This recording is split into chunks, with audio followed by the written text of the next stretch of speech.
Often there are times in a person's life where they are left speechless and in awe of something truly epic that has seemingly come from the sunbathed heights of nirvana to grace the land and bring joy to mankind. There was one moment in my life that I can accurately describe with those exact words, and that was the first time I picked up and played Shadow of the Colossus. Now this was only recent, and to be honest, the game only really came to my attention when I started out at university in 2011, even though the game hit the shelves in 2005. Nonetheless, I decided to spend a hefty wad of cash to get myself a copy so I could see what the fuss was all about. And my god, this fuss was justified. Shadow of the Colossus is easily up there amongst the best gaming experiences I've ever come across in my time as a gamer. I think the reason why I love this game so much is not because it was crammed with content and tons of gameplay styles. In truth, this game is actually quite the opposite. But rather, I love this game for the experience, for how this game uses so little to convey so much raw atmosphere and emotion. There is still a premise and story to this game, mind you. You take the role of Wander, a young man looking to revive the soul of a maiden girl in a realm called the Forbidden Land. To do so, he is tasked by a powerful entity to use the sword in his possession to slay 16 colossi that roam the land. And with that, you're suddenly left to your own devices. No more story or premise is explained to you. But this is a good thing in my view. This abrupt end to the scripted narrative opens up a huge opportunity for emergent narrative to take over. You must find where your next target is in this huge and fast wilderness with the assistance of your steed, but the game doesn't force you to head point blank straight into battle. You can quite easily just explore the lovingly detailed Forbidden Lands at your own pace, find fruit in a tree, offer a prayer to a shrine, and hunt small lizards. In this sense, you're the one making your own adventure and your own narrative as you play the game. The narrative emerges from the decisions that you make and how you play the game, whether you're dead set on the task in hand or wanting to go steady and appreciate the things that you see. And why the hell wouldn't you want to take a moment to look at the environment around you? Even with so few things populating the landscape, it's still one of the most strikingly atmospheric worlds I've ever set eyes on. The sheer emptiness emphasizes many things about this game's narrative. You get strong feelings of loneliness and solitude, and the enormity of the task you've been given eventually hits home when you travel across large plateaus, eerie caves, and barren deserts. Another huge and important moment in this game comes when you encounter the first enemy. The ground around you shakes and rumbles as low monstrous growls suddenly pierce the once still and quiet air, and then you get your first glimpse of the beast. I don't think words are needed to describe this moment to you. It's just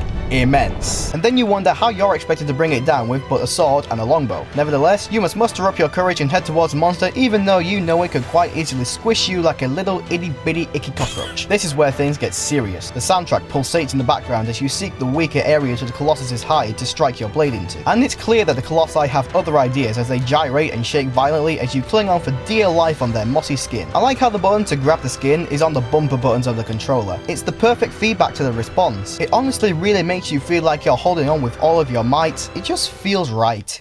That rhymed. Now once the final blow is dealt and the Colossus falls, you'd expect to feel accomplished and positive about it. But oh my friends, it's quite the contraire. Think back to when you first saw the beast. It didn't immediately try to slaughter you. It just walked on, oblivious to its impending fate that you yourself were about to impose. You were the one that instigated this battle, and now you're left to mull over your actions as the once mighty Colossus is now mere rubble in front of you. What have I done? Why am I doing this?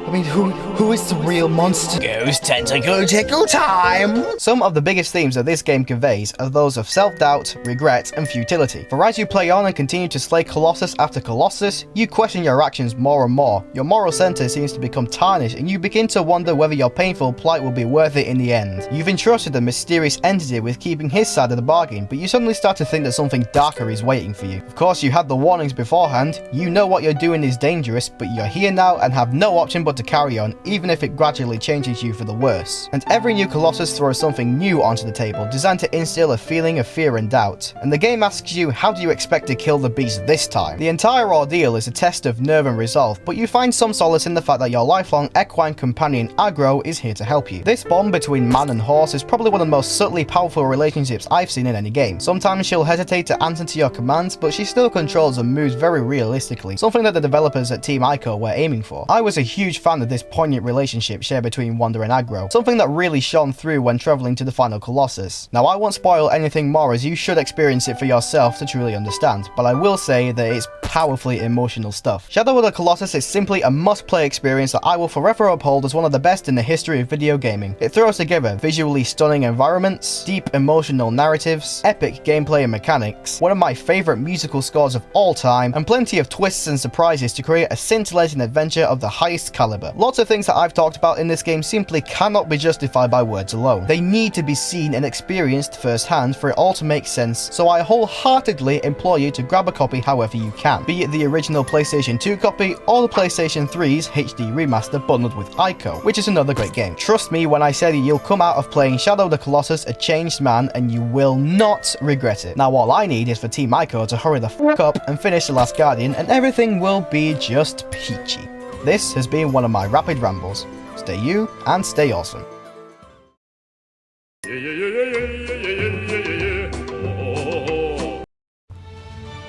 Hey, thanks for watching you lovely people. Be sure to give a like and a favourite if you liked the video, and if you really liked it and you want more, consider subscribing to The Richaado Show so you can be among the first to see new content when it's ready. Thanks again, and I shall see you guys later on.